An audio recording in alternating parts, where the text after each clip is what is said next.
సరే, పెద్దలందరూ మాట్లాడుతూ మేము ఇక్కడికి ఎందుకు వచ్చామో మనందరూ ఎందుకు కూర్చున్నామో కూడా స్పష్టంగా చెప్పారు.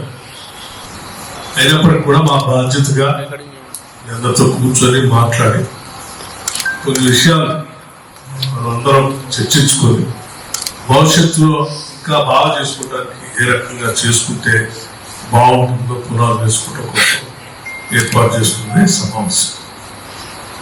సరే, చాలా మంది చాలా రకాలుగా వచ్చి ఫిలిం ఇండస్ట్రీ గురించి, కార్మికుల గురించి రకరకాలైనటువంటి మాటలు చెప్తా ఉంటారు మధ్యలో. కానీ నాకు తెలిసినంత వరకు ఈ ఆనాటి ఉమ్మడి ఆంధ్రప్రదేశ్లో కానీ ఇప్పుడు ఉన్నటువంటి తెలంగాణలో కానీ సినీ పరిశ్రమ ఆనాటి ఉమ్మడి ఆంధ్రప్రదేశ్లో ఇప్పుడు ఉన్నటువంటి ప్రత్యేక తెలంగాణ రాష్ట్రంలో కూడా ఎవరైనా సినీ పరిశ్రమకు ఎవరైనా చేశారంటే అది కేవలం ఆనాటి కాంగ్రెస్ ప్రభుత్వాలు ఇప్పుడు ఉన్నటువంటి కాంగ్రెస్ ప్రభుత్వం చేసింది. దీంట్లో ఎంతో ఆలోచన ఎక్కువగా నేను అనుకుంటున్నాను.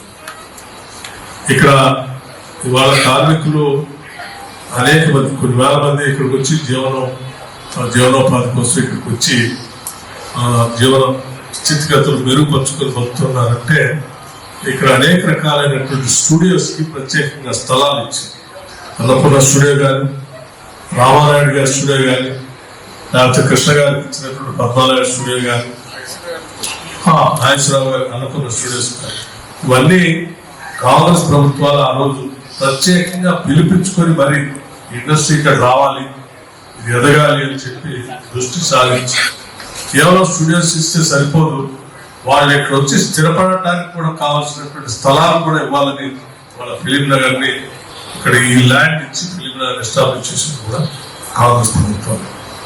ఆనాడు ప్రభాకర్ రెడ్డి గారు ఇక్కడ ఉండి కార్మికులందరి కోసం చిత్రపురి కాలనీ కావాలని ప్రత్యేకంగా పట్టుబట్టి మరి ఆనాటి కాంగ్రెస్ ప్రభుత్వాలు రాజశేఖర రెడ్డి గారిని కానీ మిగతా మంత్రులు కానీ అడిగి చేపించి ఇక్కడ వాళ్ళందరికీ కొంత వెసులుబాటు ఏర్పాటు చేశారు. వాటితో పాటు ఇంకా అనేక కార్యక్రమాలు ఫిలిం ఇండస్ట్రీ, ఫిలిం క్లబ్ కానీ లేకపోతే ఈ పరిసర ప్రాంతాలు ఏ అభివృద్ధి జరిగినా ఆనాటి కాంగ్రెస్ ప్రభుత్వాల ద్వారా మాత్రమే జరిగింది. సినీ పరిశ్రమలో ఎవరికి ఏ సమస్య వచ్చినా ప్రభుత్వానికి రిప్రజెంట్ చేస్తే స్పందించినటువంటి రోజు కాంగ్రెస్ ప్రభుత్వం ఎప్పుడు లేదు. ఈ రోజు ఇవాళ జరిగే సెలక్షన్ రావచ్చు, కానీ దీనికంటే ముందే జిల్లాల గారితో మాట్లాడినప్పుడు కానీ మిగతా మంత్రులు మాట్లాడినప్పుడు కానీ చాలా స్పష్టంగా చెప్పారు. హైదరాబాద్ సంబంధించి అద్భుతమైనటువంటి ఇన్ఫ్రాస్ట్రక్చర్, ఇంటర్నేషనల్ ఎయిర్పోర్ట్ ఉంది, వెదర్ కండిషన్స్ బాగుంటాయి, లాంగ్వేజ్ ప్రాబ్లం ఉండదు, అన్ని రకాలైనటువంటి ప్రజానికాన్ని ఏ భాష వాళ్ళైనా కానీ దాన్ని అర్థం చేసుకొని దీన్ని డైజెస్ట్ చేసుకోవాలనేటువంటి కెపాసిటీ హైదరాబాద్ నగరానికి. కాబట్టి దీన్ని మనం ఎంత ఎస్టాబ్లిష్ చేస్తే అంత పెద్ద ఎత్తున చేయడానికి స్కోప్ ఉంది. ఇక్కడ చాలా పెద్ద ఎత్తున అభివృద్ధి చేయడానికి అవకాశం ఉంటుంది. కాబట్టి వరల్డ్ క్లాస్ ఫిలిం సిటీని హైదరాబాద్ లో ఎస్టాబ్లిష్ చేయాలనే ఆలోచనతో కూడా ఈ ప్రభుత్వం ఉందని చెప్పి స్పష్టంగా మీకోసం ప్రతి సందర్భంలో నేను నిలబడ్డాను. కాళేశ్వరరావు గారు 80s నుంచి చెప్పారు. నిజమే, ప్రతి సందర్భంలో కాంగ్రెస్ పార్టీ ఈ ఇండస్ట్రీ కోసం నిలబడుతుంది. భవిష్యత్తులో కూడా మేము నిలబడతాం. ఈ ఇండస్ట్రీ ఎదగాలని బలంగా కోరుకునేటువంటి ఇది ఎంత ఎదిగితే అంత ఉపాధి ఇక్కడ పెరుగుతుంది, ఉపాధితో ఇక్కడ ఉన్నటువంటి వాళ్ళందరికీ అవకాశాలు వస్తాయి. దీంతో నగరం అభివృద్ధి, తద్వారా రాష్ట్రం అభివృద్ధి ఆలోచన ప్రగాఢంగా ఉన్నటువంటి వాళ్ళు. కాబట్టి ఆ దిశలో ఈ ఇండస్ట్రీ పెరగటానికి ఈ ప్రభుత్వం బలంగా ఉండాలి.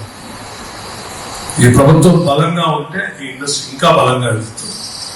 పెద్దలందరూ మీకు ఎక్కడ అవకాశం ఉన్నా ఎవరితో ఒక మంచి మాట చెప్పి ఒక వ్యక్తిని ఓ రకంగా బూత్లో పంపించడానికి అవకాశం ఉంటుంది. సాధ్యమైనంత వరకు మీరు 4 మాటలు మంచి మాటలు చెప్పి డ్రైవ్ చేస్తారని మనస్ఫూర్తిగా కోరుతా ఉన్నాను. అలాగే కొన్ని సమస్యలు చెప్పారు, తప్పనిసరిగా వాటన్నింటినీ అడ్రస్ చేస్తుంది ప్రభుత్వం. ఫిలిం క్లబ్ సంబంధించినటువంటి అంశం కానీ మిగతా ఫిలిం ఇండస్ట్రీకి సంబంధించిన అంశాలు కూడా చెప్పారు. తప్పనిసరిగా కోమటిరెడ్డి వెంకటరెడ్డి గారు, నేను, ముఖ్యమంత్రి గారు వాటన్నింటినీ అడ్రస్ చేస్తాం. కేఎస్ రామారావు చెప్పినట్టు మేమంతా ఇందులో మెంబర్సే. ఇది బాగుండాలని కోరుకునేటువంటి ఇందులో మెంబర్స్ కూడా కావాలి.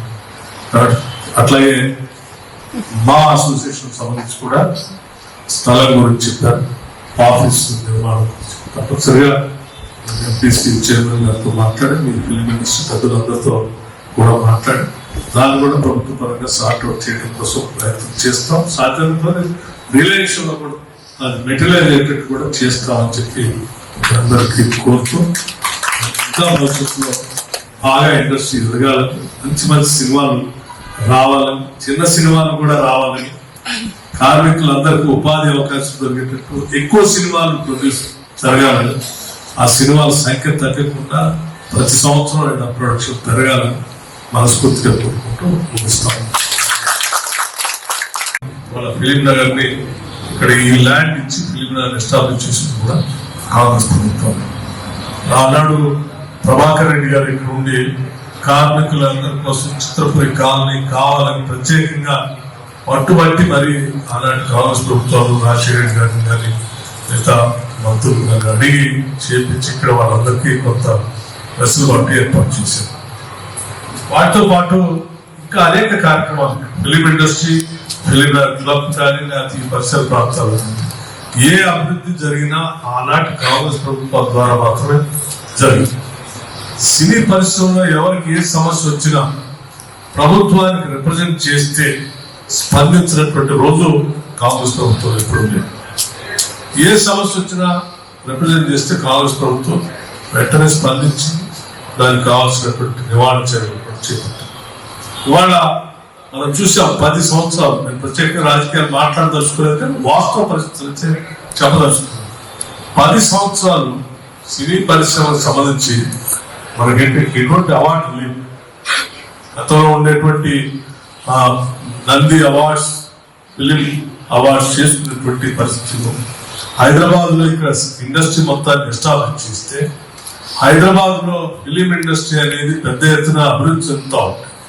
మీ అందరికీ అవార్డ్స్ ఇచ్చి ప్రభుత్వ పరంగా ఒక ప్రత్యేకమైనటువంటి ఇండస్ట్రీగా గుర్తింపు ఇస్తే ఇక్కడ బాగా పెరుగుతున్నటువంటి ఆలోచనతో అవార్డ్స్ అందించి ప్రోత్సహించినటువంటి 10 సంవత్సరాలు లేకపోతే కూడా మనం వచ్చిన తర్వాత వెంటనే ఫిలిం డెవలప్మెంట్ కార్పొరేషన్ చైర్మన్ గా దిల్రాజు గారిని నియమించి వారి సలహాలు సూచనలు తీసుకొని మా సినిమాటోగ్రఫీ మంత్రి గారు కోమటిరెడ్డి వెంకటరెడ్డి గారు, ముఖ్యమంత్రి రేవంత్ రెడ్డి గారు ఇద్దరు కలిసి కూర్చొని ప్రత్యేకంగా ఎట్టి పరిస్థితులు ఎంత ఖర్చు అయినా సరే మనం ఈ అవార్డు చేయాలని చెప్పి పెద్ద ఎత్తున అవార్డు చేసినటువంటి ఫంక్షన్ చేసింది కూడా మొట్టమొదటిసారి రాష్ట్ర విభజన జరిగిన తర్వాత మళ్ళీ కాంగ్రెస్ ప్రభుత్వం చేసింది.